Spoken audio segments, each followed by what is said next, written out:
Happy Valentine's day. कहने को ये एक शब्द है, लेकिन क्या इसका वही मतलब है जो हम समझते हैं या फिर कुछ और? आज की वीडियो में हम बात करेंगे वैलेंटाइंस डे के बारे में कुछ ऐसी जानकारी की जो शायद आपके नज़रिए को भी बदल दे। वैलेंटाइंस डे के लिए भारत में 3 प्रकार की सोच वाले लोग पाए जाते हैं। पहले वो जिनके लिए ये किसी त्यौहार से कम नहीं, और दूसरे वो जिन्हें कोई फ़र्क नहीं पड़ता कि ये कोई त्यौहार है या फिर कुछ और तीसरे आते हैं वो लोग जो इसका पूर्ण रूप से विरोध करते हैं। दोस्तों, आपकी राय बहुत महत्वपूर्ण है, तो हमें कमेंट करके ज़रूर बताइएगा कि आपके लिए वैलेंटाइन क्या महत्व रखता है। चलिए अब इतिहास के पन्नों को पलटा जाए और जानते हैं कि वैलेंटाइंस डे की शुरुआत कहाँ से हुई। वैलेंटाइंस डे हर साल 14 फरवरी को मनाया जाता है और ये सब होता है सेंट वैलेंटाइंस के नाम पर। लेकिन आखिर इसको इसी दिन क्यों मनाया जाता है? इतिहास में आखिर इस दिन क्या हुआ था? वैसे तो वैलेंटाइन से संबंधित इतिहास में कई कहानियां मौजूद हैं, लेकिन सबसे प्रचलित जो कहानी है वो जाकर मिलती है सेंट वैलेंटाइन से। ये एक ऐसे ईसाई पादरी की कहानी है जो आज से लगभग 1700 साल यानी 3री सदी ईसा पूर्व रोम में हुए। उस समय रोम का साम्राज्य के शासक थे राजा क्लॉडियस। राजा क्लॉडियस भी दूसरे राजाओं की तरह बिल्कुल अलग नहीं थे। वो भी अपने शासन को काफ़ी बढ़ाना चाहते थे, जिसके लिए उन्होंने अपने राज्य में ऐलान किया कि वो और नई सेनाओं की भर्ती करना चाहते हैं। लेकिन काफ़ी समय बीतने के बाद भी भर्ती के लिए कुछ ही लोग इकट्ठे हुए, तो इसे देखकर राजा क्लॉडियस बहुत हैरान हुए और उन्होंने अपने सेनापति से इसकी वजह पूछी। सेनापति ने बताया कि ज़्यादातर मर्दों की अब शादी हो चुकी है और वो अपनी जान को जोखिम में नहीं डाल सकते, क्योंकि वो अपने बीवी और बच्चों से जुदा नहीं होना चाहते।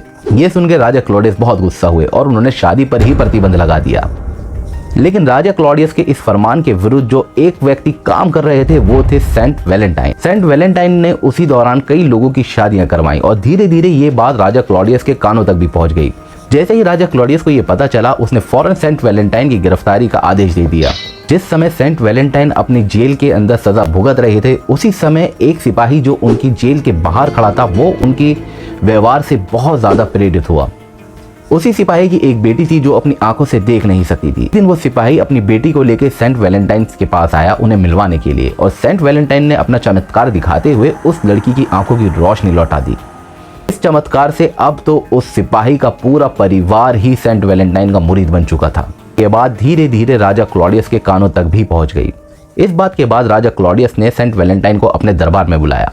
उन्होंने उनसे कहा कि तुम अपना ईसाई धर्म छोड़ के हमारे पुराने धर्म को अपना लो तो मैं तुम्हारी जान बिल्कुल बख्श दूंगा। लेकिन सेंट वैलेंटाइन ने इसे इनकार कर दिया और दोस्तों 14 फरवरी के दिन सेंट वैलेंटाइन को फांसी की सजा दे दी गई। और जिस लड़की की आंखों की रोशनी सेंट वैलेंटाइन ने लौटाई थी, वो अपनी आंखों की रोशनी आने के बाद सेंट वैलेंटाइन की मोहब्बत की गिरफ्तार हो चुकी थी।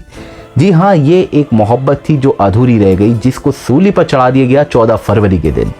दोस्तों, ये वो दिन है जो खून और बहुत ही दर्द से भरा हुआ है, लेकिन उसके बावजूद इसको खुशी और रोमांस और दूसरे तरीके से मनाया जाता है। आपको ये बात जान के बिल्कुल हैरानी होगी कि सन 1992 से पहले भारत में वैलेंटाइन के बारे में कोई जानता भी नहीं था। जी हाँ दोस्तों, इस सब की शुरुआत हुई रेडियो और टेलीविज़न से। जैसे टेलीविज़न के MTV पर कई प्रोग्राम चलाए गए, जैसे लव लेटर कंपटीशन और भी बहुत कुछ, और धीरे धीरे ये प्रचलित होता चला गया। हम आपको बताना चाहते हैं कि बहुत सारी ई-कॉमर्स वेबसाइट और बहुत सारे ऑफलाइन स्टोर ऐसे हैं जो केवल इसी पे निर्धारित हैं कि फरवरी के महीने में जब वैलेंटाइन आता है तो जो कंपनी घाटे में जा रही है वो केवल एक ही महीने में उस कंपनी को वापस प्रॉफिट में ले आते हैं। तो आज के दिन आप समझ सकते हैं कि इस दिन का कितना महत्व बना दिया गया है। तो क्या ये इतना महत्वपूर्ण दिन है या इसे बना दिया गया? आपकी क्या राय है? हमें कमेंट करके ज़रूर बताइएगा। जय हिंद, जय भारत।